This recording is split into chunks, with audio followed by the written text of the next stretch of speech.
Auditorio de Triple R, muchas gracias por acompañarnos nuevamente. Auditorio de Chicago, paisanos que nos escuchan a través de la radio pública, muchas gracias por su deferencia. Auditorio de Canal 15.1 de B15, muchas gracias por acompañarnos. Hoy nos acompaña en el estudio Jenny González Arena, secretaria general del Sindicato del Personal Académico de la UAS. Muchas gracias por atender nuestra invitación, Jenny. No, al contrario, muchísimas gracias por la invitación. ¿Cómo van las cosas? Ya se levantó la huelga. No era huelga, Era un paro. Era un paro Así del es. Espaguas. La rectoría ya aceptó, ya reconoció a los integrantes de la comisión mixta. Sí, al parecer, bueno, ya justamente el día martes tuvimos un acercamiento, yo creo que el único acercamiento que hubo formal, y derivado precisamente de esos trabajos, pues se levantan las minutas, hubo una mesa de diálogo, y a partir de ahí pues comenzó primero con el reconocimiento de las integrantes de la comisión mixta, y a partir de ahí pues comenzamos a trabajar, empezamos a organizar lo que son las reglas básicas de operación de la comisión, porque si bien es cierto tenemos un reglamento, también es que hacían muchas cosas sin sujetarse a ese marco normativo. Entonces la intención de nosotros desde un principio ha sido recuperar el marco de legalidad que rige en la universidad y que rige la contratación colectiva, y a partir de ahí pues empezar a trabajar. Entonces eso fue básicamente lo que sucedió.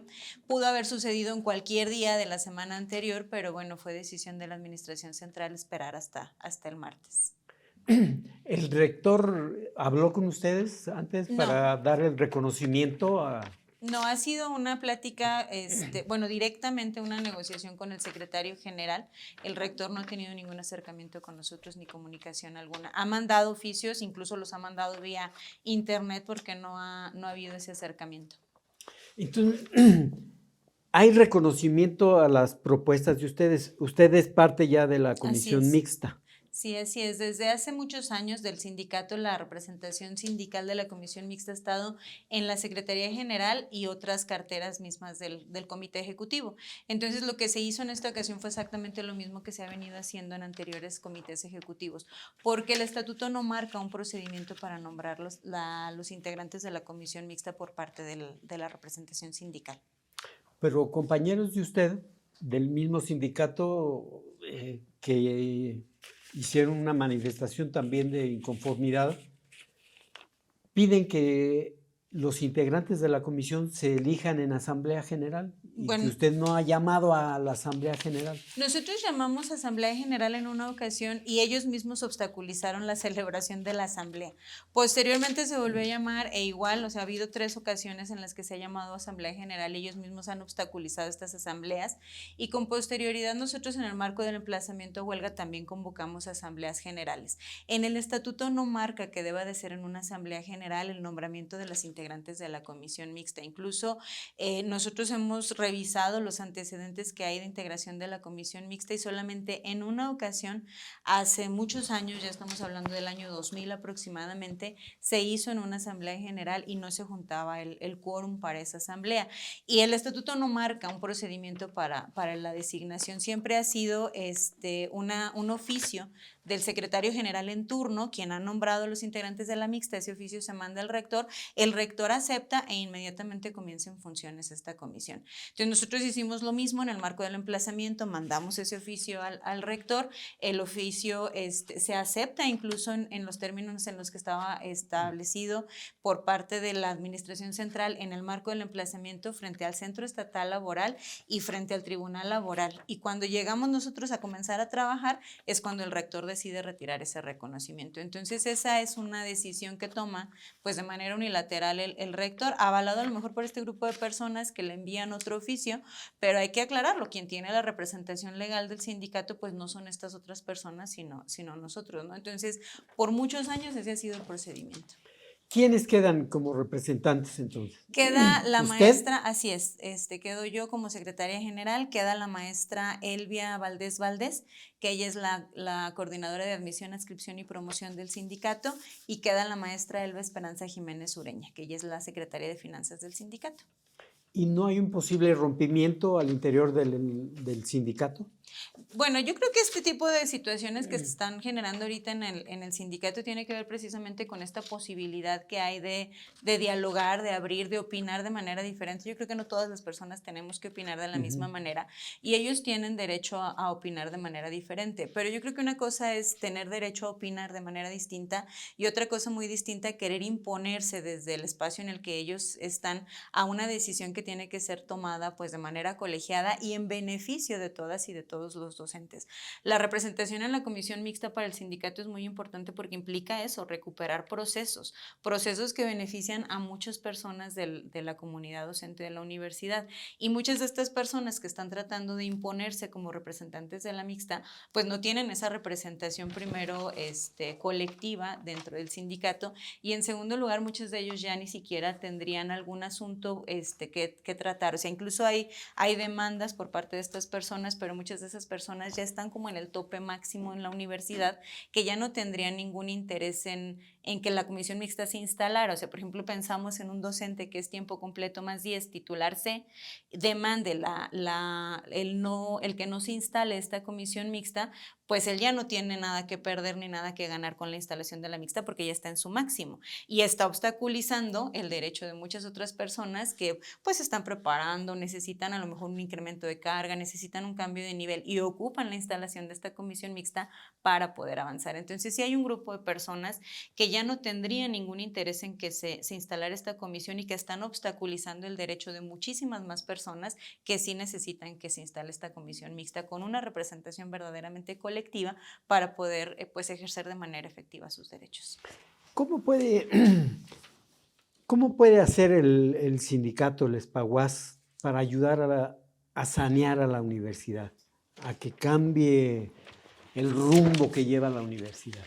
Lo que pasa es que, bueno, nuestro contrato colectivo de trabajo yo lo había señalado en anteriores espacios, incluso en la mesa de negociación. Mucha gente dice es que el contrato es anticuado. El problema no es el contrato, el problema es cómo por muchos años quienes han estado al frente tanto del sindicato como de la universidad se han dedicado a hacer de lado ese contrato y a hacer lo que ellos han querido. Esa es la realidad.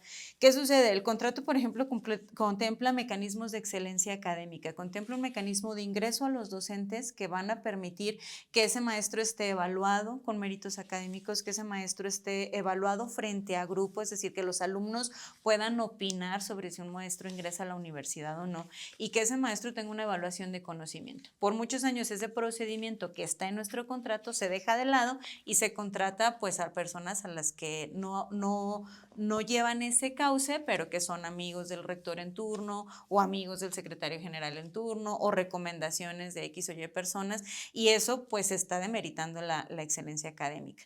Otra situación, el contrato colectivo establece mecanismos académicos, dice que el sindicato tiene que ser una parte activa dentro de todos estos procesos académicos y por muchos años lo que han dicho es que el sindicato no se puede meter en temas académicos. Entonces, al separar el tema laboral del tema académico en la universidad, pues estamos generando un desequilibrio. Y nosotros hemos dicho que la única manera de recuperar ese cauce en la universidad y fortalecerla es que no podemos separar lo laboral de lo académico. Cuando pensamos, por ejemplo, en una reforma a un plan de estudios, necesariamente esa reforma en ese plan de estudios va a impactar en los derechos de los maestros. Entonces, tenemos que llevar los dos temas de la mano, tanto el tema laboral como el tema académico, para lograr fortalecer la institución. Y eso ya estaba en el contrato colectivo. Entonces, ¿cuál ha sido el problema? Que han dejado ese contrato colectivo de lado y ahora es recuperar ese cauce de legalidad. Es decirles a todos, necesitamos hacer un alto en el camino y decir, a partir de aquí tenemos que recuperar todos esos procesos institucionales y contractuales laborales que ya están en nuestro marco normativo para poder recuperar el cauce de legalidad que requiere la institución. Y ese recuperar el cauce de legalidad que tiene la institución nos va a llevar necesariamente a generar generar condiciones de mejora de gestión. Muchas de las veces dicen, es que la universidad no recibe más dinero. Pues sí, pero vamos valorando por qué no recibe más dinero. ¿Con qué cartas o con qué posibilidades o con qué credenciales nos presentamos ante la federación o ante el gobierno del estado a decir la universidad necesita más recursos para mejorar la educación superior que les brinda la juventud zacatecana, cuando lo que ve el gobierno del estado o gobierno federal son irregularidades? Entonces, en el momento en que comencemos a regresar a este cauce de legalidad, eso nos va a permitir mejorar la gestión de recursos para la universidad. Y regresar a la legalidad compete exclusivamente a la autoridad central o también al sindicato. A todos, yo creo que a todos. Por muchos años eso es lo que ha pasado. El sindicato no ha exigido ese cauce de legalidad y la universidad y la administración central han hecho lo que han querido. Si nosotros desde el sindicato empezamos a exigir que se recuperen esos procesos, entonces comenzaremos a generar condiciones en donde la administración central tendrá que recuperar esos procesos y podemos, pues ahora sí que es un círculo virtuoso, ¿no? Los sindicatos fueron cómplices Sí, así es. del mal manejo de la universidad. Definitivamente. Y ahora hay que ponerse de acuerdo para hacer un plan de corrección y Así llevarlo es. a la federación. Sí, definitivamente. Nosotros hemos visitado en algunas ocasiones a la Dirección de Educación Superior a nivel federal y eso es justamente lo que ellos nos han dicho. Nos han dicho, es que tienen que evaluar a los docentes. Pues es que nosotros como sindicato hemos exigido que eso se haga y la administración central no quiere. Nos dicen, es que tiene que haber diálogo de la administración central con los sindicatos y nosotros, pues es que nosotros le pedimos a la administración central que dialoguemos y la administración central no quiere. O sea, en términos reales, nosotros desde el sindicato hemos estado buscando los canales que nos permitan mejorar la gestión de la universidad frente a la administración central, pero ha sido la administración federal, pero ha sido la administración central quien no ha querido, quien se resiste a recuperar todos esos procesos. ¿Por qué?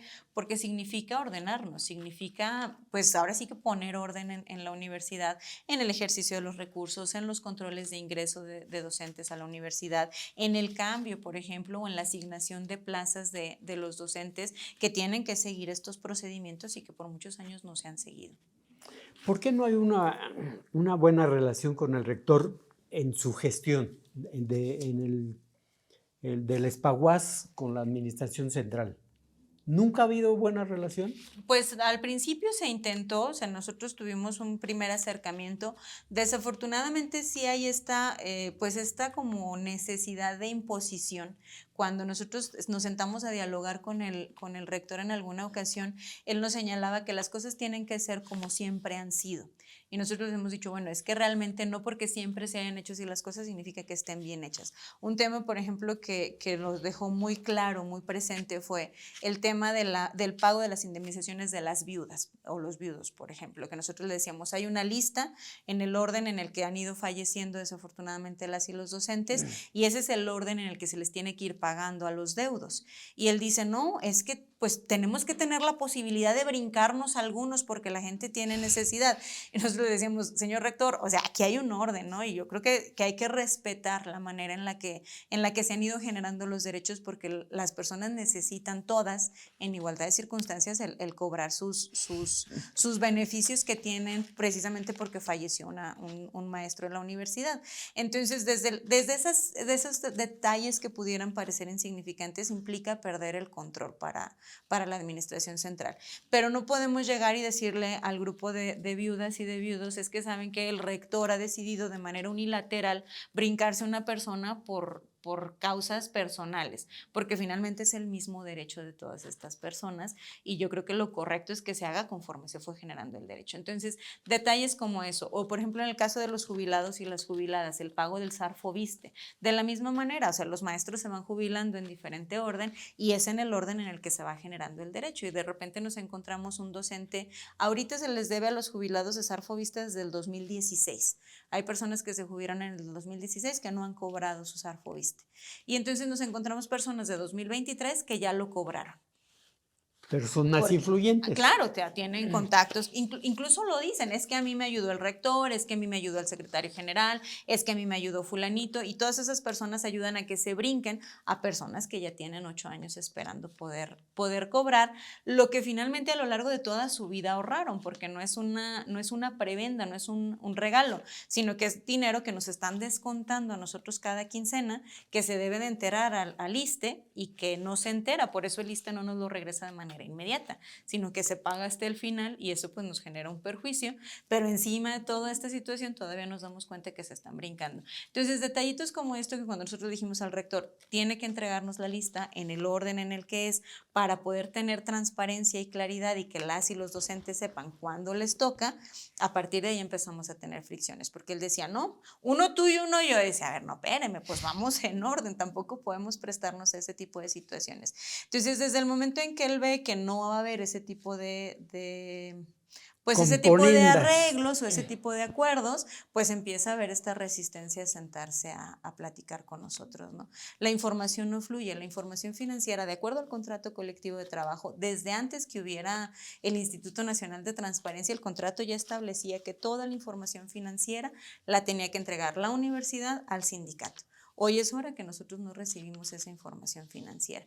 Batallamos para que nos entregue la nómina, batallamos para que nos entregue la información de en qué se está gastando, no sabemos a cuánto ascienden los recursos propios de la universidad, no sabemos si llega, bueno, de la información de lo que llega de gobierno federal y gobierno del estado, lo sabemos no por la universidad, sino porque eso se publica en la página de transparencia, tanto de gobierno federal como de gobierno del estado. Entonces, realmente ahí está esta cerrazón de entregar información y de construir espacios de gestión en colaboración con el sindicato, porque aparte también está en nuestro contrato. El contrato establece muy claramente en una de sus cláusulas que tiene que haber una correlación en donde el sindicato tiene que apoyar a la universidad en estos procesos de gestión. Y por muchos años el sindicato se había hecho omiso en ese sentido, por eso el hecho de que ahora le digamos queremos ser un sindicato que te ayude a gestionar, pues a ellos les genera conflicto y no nos dejan participar. Se había hecho cómplice Así es. los sindicatos de la administración central. ¿Usted no era la candidata del rector No. al Spaguas? No, definitivamente no. ¿Quién era la candidata o el Era candidato? el candidato, era Manuel Rivera. Y si hubiera ganado, ahorita sería otro tipo de relación, hubiera sido de complicidad. Muy probablemente sí. No lo sabemos, pero muy probablemente sí, así hubiera sido. ¿Y usted qué salida le ve a los problemas de la universidad? Tenemos que partir del diálogo. Yo creo que ahorita en estos momentos lo fundamental es eso. Primero, dialogar, sentarnos a platicar, porque no hay otra alternativa. Mientras siga siendo a través de terceras personas, que si bien es cierto tienen una responsabilidad en la universidad, no son los representantes de la universidad. Digo, yo no demerito al maestro Ángel, pero él es el secretario general y él lo ha dicho muchas veces. Yo soy simplemente el secretario general y yo intermedio, yo doy fe, pues sí, entonces que venga quien decide. Y quien decide no se sienta a platicar con el sindicato. Entonces necesitamos primero sentarnos a dialogar.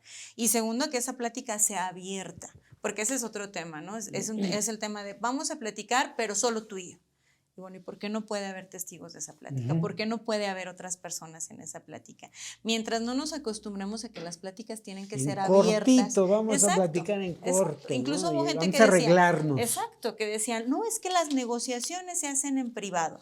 No, las negociaciones son públicas porque tienen que ver con los derechos de todas y de todos nosotros. Entonces, todas y todos nosotros debemos de saber qué se está negociando en nuestro contrato colectivo. Entonces, esas pláticas, ese diálogo que tiene que haber, tiene que ser precisamente en esas condiciones, en condiciones de apertura.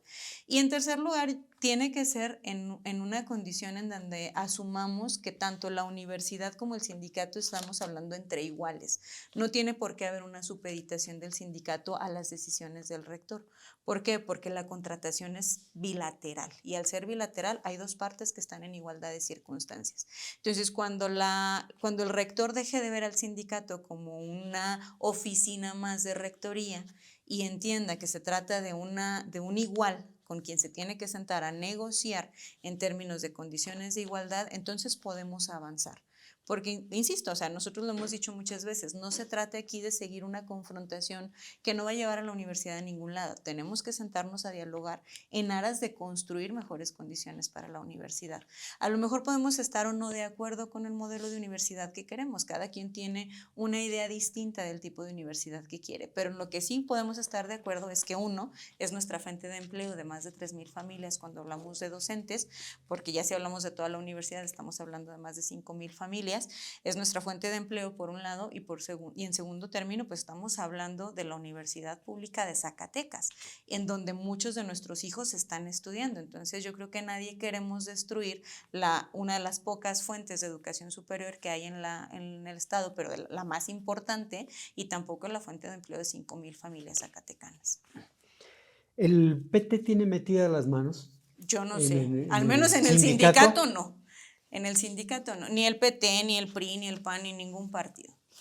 Y el exrector Alfredo Femat, que lo Tampoco. acusan de que está manipulando ahí el movimiento del Espaguas. Yo con el maestro Alfredo Femat no he tenido ninguna comunicación, ni siquiera cuando él era rector y yo era docente de la universidad, porque ya cuando él fue rector, yo ya daba clases, antes de que él llegara a la rectoría, yo ya daba clases en la universidad y yo nunca he tenido un trato con él.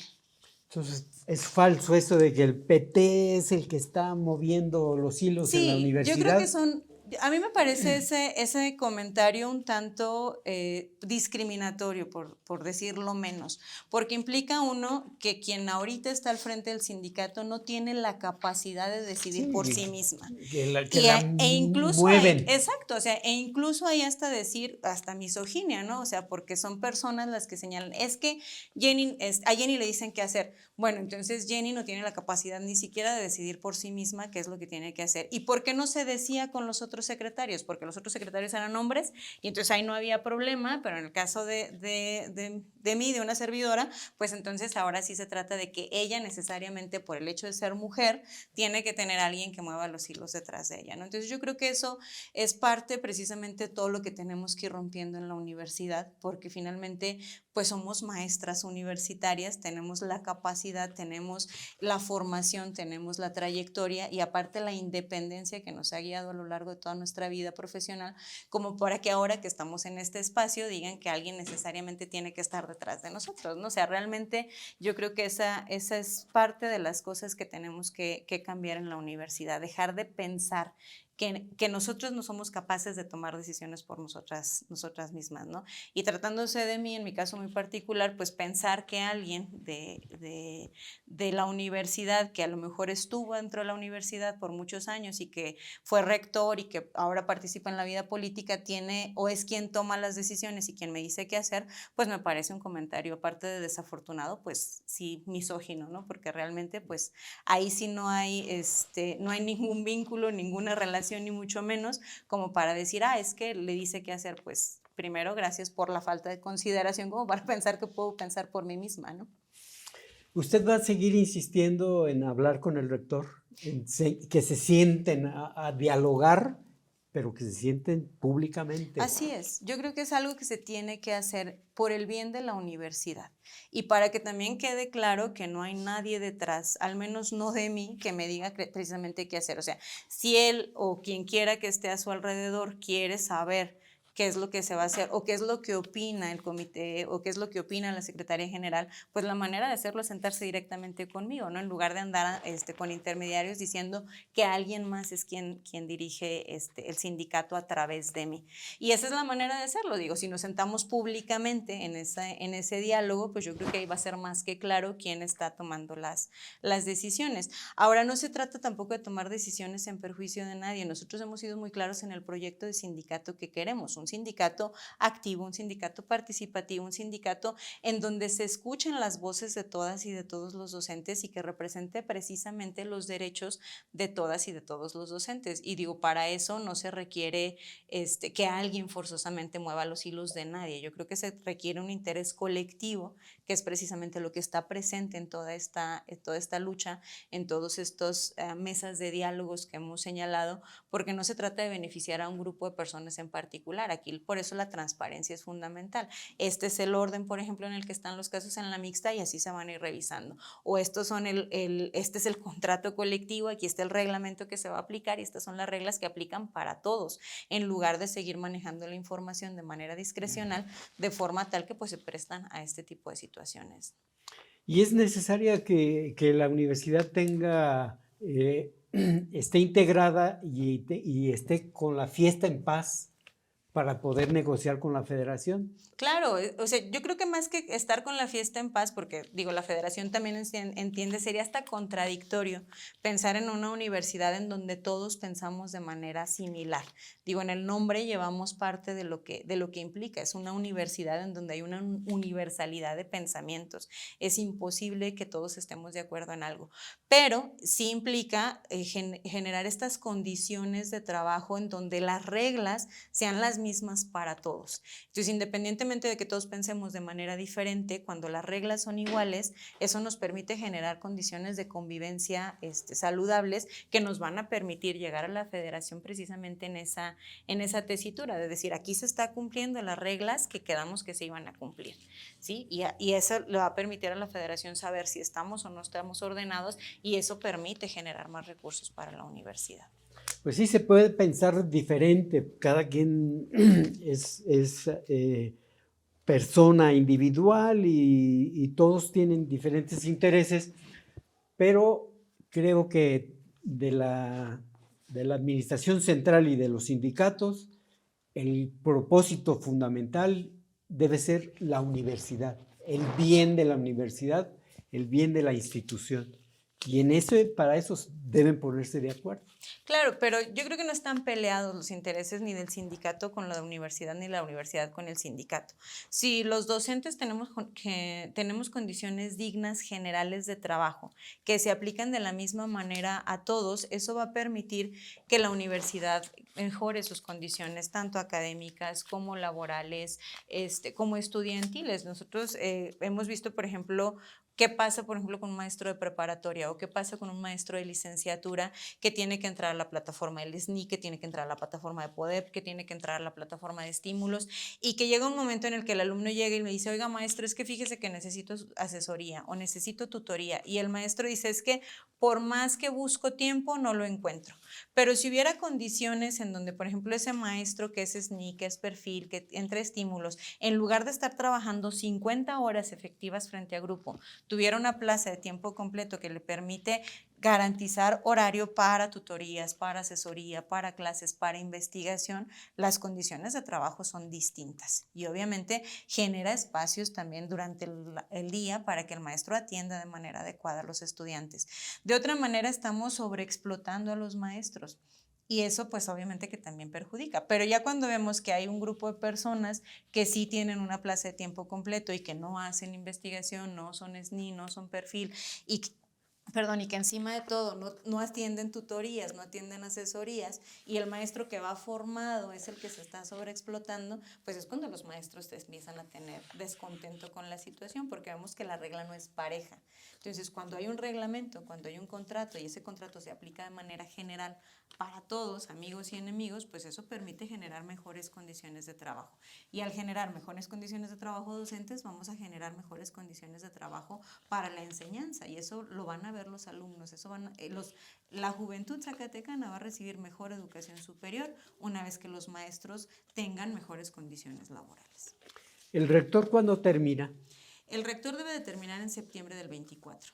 De acuerdo a la ley orgánica, es el superior. Septiembre. Así es. ¿Y se va a brincar hasta el 25? Se prolongó su periodo, según sabemos. Entonces, pues, tiene tiempo suficiente para sentarse y para dialogar y para arreglar las cosas, para poner la fiesta en paz y buscarle salida a los muchos problemas financieros que tiene la universidad. O partamos de cumplir con lo que establece la ley orgánica y que el mandato termine cuando debe de terminar. También pudiera ser esa otra opción. Que se vaya en septiembre. Es recobrar este proceso de legalidad. O sea, si cumplimos con lo que establece la ley en cuanto a la contratación colectiva de los docentes, pues también cumplamos en lo que dice la ley en cuanto al término o a los plazos para los cuales fuimos electos, ¿no? Y la ley orgánica es muy clara cuánto debe de durar el plazo de un rector, independientemente de las vicisitudes que lo llevaron a no tomar posesión o a que la elección no se diera en su momento por la situación de pandemia. En ese momento hay una situación, ahorita ya no estamos en pandemia, la elección puede ser perfectamente en mayo para que las autoridades administrativas concluyan su periodo como lo establece la ley orgánica en el mes de septiembre. Que a lo mejor está cansado, ¿no? Fastidiado. Ahora sí que ni lo hemos visto, desconocemos cuál sea la situación. Porque ser rector de la universidad no creo que sea fácil. No, yo creo que no es una tarea sencilla, pero bueno, finalmente anduvimos repartiendo papelitos, yo creo que todos, o anduvimos repartiendo publicidad porque sabíamos, anduvimos pidiendo el voto porque sabíamos lo que estábamos enfrentando. Yo creo que tanto él en la rectoría como en el caso de los comités ejecutivos para los sindicatos, cualquiera que sea, tanto el STUAS como el SPAUAS, pues nosotros hacemos campaña para buscar el voto de nuestros compañeros porque sabemos a lo que estamos entrando. Lo mismo pasa con la rectoría, ¿no? Quien quiera que sea que aspire a ser rector sabe precisamente la responsabilidad que implica y sabe cuáles son las consecuencias de ganar o perder esa elección y la responsabilidad que trae consigo. La responsabilidad y la obligación que tiene de sentarse a escuchar a todas las partes. Claro, y aparte de ver que la universidad no es un tema personal, o sea, no es que yo quiera ser secretaria general por temas particulares míos, sino que es una responsabilidad de todo el gremio docente el que está en las manos ahorita, por ejemplo, el comité ejecutivo. Y lo mismo pasa con una rectoría. Quien quiera que asuma la responsabilidad no la asume a título personal para tomar decisiones que beneficien a título personal. Tenemos que pensar que no se trata nada más del grupo que lo acompañó para llegar ahí, sino de la responsabilidad de toda la comunidad docente, toda la comunidad administrativa y toda la comunidad estudiantil, que es la que lleva en sus manos, y las familias que dependen de eso, ¿no? Porque no podemos quitar el dedo del renglón de saber que la Universidad Autónoma de Zacatecas pues mueve prácticamente gran parte de la economía del estado. Entonces, no se trata nada más de que quien asuma la rectoría lo vea como un negocio personal, porque implica pues parte de la economía del estado de Zacatecas. Doctora Jenny González, muchas gracias. No, al contrario. Muchas gracias por su tiempo, por aceptar nuestra invitación. Le agradecemos y que nos haya hablado con tanta espontaneidad y tanta libertad. Muchas gracias. Muchas gracias. Muchas gracias a ustedes, amigos, y los espero en la próxima. Gracias.